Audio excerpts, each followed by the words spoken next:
Bowling Green State University student Debbie Alderman is a straight-A student and an accomplished musician, but all of that was in jeopardy when she had to live through this. As I was leaving, he chased me to my room, and just by chance my door happened to be unlocked, and my roommate always locks the door, but it just happened to be unlocked.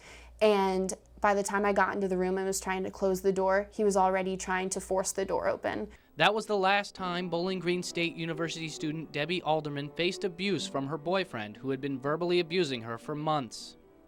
So it eventually got to the point where I was almost defenseless, and it was hard for me to stand up for myself. Alderman ended the relationship with her abuser and used her musical talent and skills learned at BGSU to make this. There's no place for you here anymore. Alderman made this music video showcasing the red flags of being in an abusive relationship. She hopes that by sharing these examples, women who may find themselves as victims of abuse can recognize their situation and seek help. Sunshine down on her. I want people to know that you don't deserve that. Nobody deserves to be told that they're not good enough, and nobody deserves to feel hated when they're supposed to be in a loving relationship. Reporting from Elida, I'm Joe Galley, WNWO News. And we are joined now by Debbie Alderman. Debbie, thank you so much for joining us. Thank you for having me. This morning, just an incredible story, a beautiful song that you wrote. Before we talk about that song, let's first off get more of your story and a little bit about how you got involved in that abusive relationship. Well, when I came to Bowling Green State University as a freshman, I was nervous about being in a new environment and meeting new friends. So when I met the man who later became my abuser, he seemed like a really cool guy at first. He was a resident advisor, and I just kind of took a liking to him, and I don't know what it was that drew me to him, still don't know, but as the relationship progressed, it became more and more clear that it was something that was dangerous to me, and it took a while to get out of it, but I'm glad I finally did. It's something that we don't really think that we can get into, but it happens. What were some of those early signs so people can kind of know what those red flags are? Well, I worked at a modeling center, and one of the things that sticks in my head the most is the fact that he had a problem with me dressing up in the same way I am now, because he thought that I was trying to get other guys to hit on me. But then when I would choose to wear sweatpants to class, he would tell me I looked like a slob, and he didn't want to be known as a guy who was dating a slob.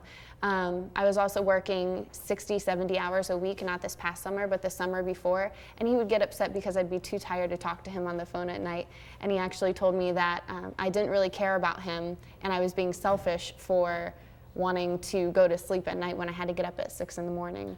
Wow. So it sounds silly. It sounds like something that we wouldn't want to put up with. Yeah, but verbal abuse, not to be compared with anything else, but it's still just as damaging as some of the other forms of abuse with women. Some people may think that it's not as bad, but it's still, it's bad, and especially when you're the victim and you're going through it as well. Talk about how you were able to get out of that situation.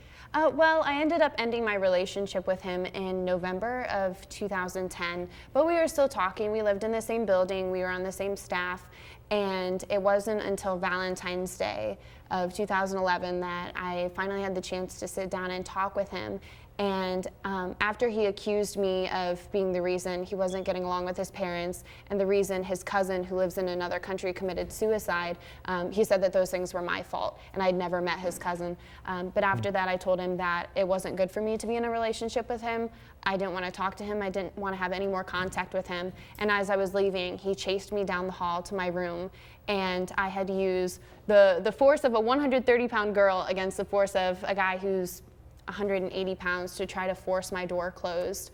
And at that point, I just sat in my room crying because I didn't know what to do. But I called the Office of Residence Life, and they moved me to a new residence hall. Good. And I haven't talked to him ever since. And I'm so happy. I'm glad we're so glad you're okay. And we just have about 30 seconds left, a little bit more. We want to focus on moving forward here. And you said it a little bit in Joe's report. We want to hear more. What can you tell women in this situation about the strength that is needed to get out of it, and what can they do? Women who are in abusive relationships or victims of domestic violence, for whatever reason, feel like they can't leave, and it's really difficult. But the freedom that you feel when you get out of that relationship surpasses any feelings that you could feel when you're in that relationship. So if you are in a dangerous situation or even a potentially dangerous situation, you just have to know that you can get out and there are people who will support you. Okay, and you also have a song. We heard a little bit about that. Where can folks go to hear that entire song? You can hear it on Vimeo.com, and you can also hear it on YouTube. We're working on getting more tags, but if you look on my Facebook page, it's there, and I'm sure we can make it available on the WNWO page too. Perfect. All right, and we're going to make more of it available right now as we head to break. Debbie, thank you so much for sharing your story. We really appreciate it. Thank you. We'll be right back.